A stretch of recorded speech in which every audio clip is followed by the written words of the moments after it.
année, ben, j'ai 5 classes à 25-28 élèves, aux alentours d'un petit peu plus de 200.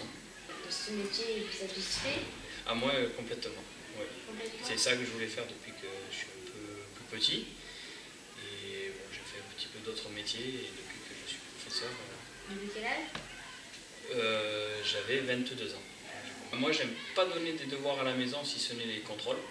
Moi, je considère qu'on doit faire les devoirs en classe avec le professeur. Si on ne comprend pas, le professeur est là. Parce que si on a le devoir à la maison, malheureusement, des fois, c'est le grand frère, la grande sœur ou le papa et la maman qui doivent aider et ils ne sont pas forcément au courant de tout ce qui se passe. Je mets le minimum sur Pronote, c'est-à-dire que je dis en gros ce qu'on en a fait en classe. Jusqu'en troisième, je mets à la fin de chaque leçon une fiche de révision.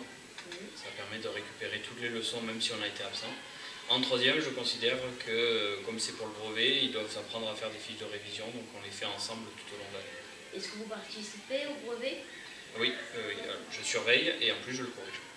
Depuis combien de temps faites-vous professeur d'histoire géo? 6 ans.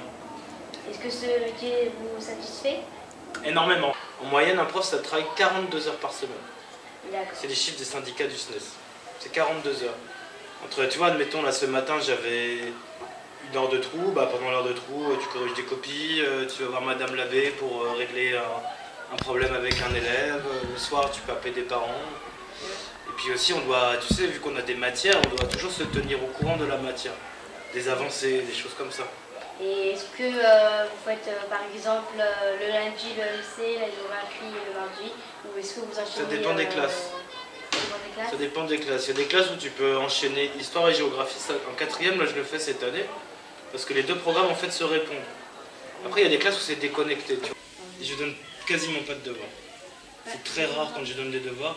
Tout simplement parce que je pars du... C'est pour ça que j'aide aussi les élèves en classe. Parce que moi, je travaille avec des populations difficiles, en difficulté. Et tout le monde n'a pas la même chance de faire ses devoirs correctement le soir. Tu vois, quand j'ai commencé à Paris, je travaillais dans un quartier très très pauvre. Où les élèves, le soir, s'occupaient de leurs petits frères, leurs petites sœurs, parce que les parents allaient travailler, etc.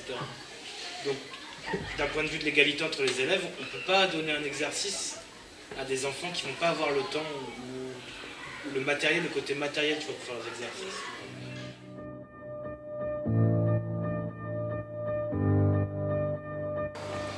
Bonjour. Bonjour David. Je vais vous poser des questions. D'accord. Combien avez-vous d'élèves en moyenne? En moyenne, j'en ai bien 150 élèves. D'accord. Ça fait combien de temps que vous faites ce métier? Moi, j'ai commencé en 1990. D'accord. J'aurais pu peut-être même être le professeur de tes parents. Eh oui! Ah. Arrivez-vous à bien gérer tous les emplois du temps, tous les élèves et le vôtre? Oula, alors pour gérer les emplois du temps, il n'y a pas de problème. Gérer les élèves, ça dépend des classes, ça dépend de mon humeur, ça dépend si j'ai bien dormi, ça dépend. Et vous mettez tout sur Pronote? Oui, oui, moi je mets tout sur Pronote. Je pense que ça aide les élèves aussi, c'est pour ça que je le fais. Puis les parents aussi. Bien sûr. Combien avez-vous d'heures de cours par semaine? J'en ai 19h30. D'accord. Quelle est la période de l'histoire que vous préférez enseigner aux élèves? Alors moi j'aime bien le niveau des 6e et puis le niveau des 4e. C'est les temps modernes et puis l'histoire contemporaine avec les 3e. Ça c'est vraiment passionnant. J'aime pas tellement le Moyen-Âge, voilà. Et vous avez que les 6e et les 3e? Cette année oui, j'ai choisi. On est à une très bonne entente avec nos collègues d'histoire. Ils sont adorables. D'accord. Et pourquoi avez-vous envie de faire ce métier? Si je dirais parce que j'aime les enfants, parce que j'aime les vacances, parce que j'aime bien raconter des histoires, parce que j'aime bien voyager, faire des cartes. D'accord. Vous participez au brevet?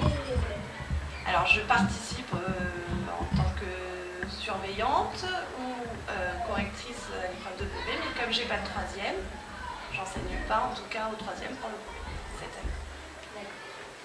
Et combien d'années faut-tu faire d'études pour devenir professeur d'histoire géo? Alors il faut 5 ans après le bac et après il faut passer à un concours pour devenir professeur. Est-ce que vous faites des techniques pour mieux retenir dans les leçons? Oui, alors moi mes 6e travaillent avec des petites fiches objectifs.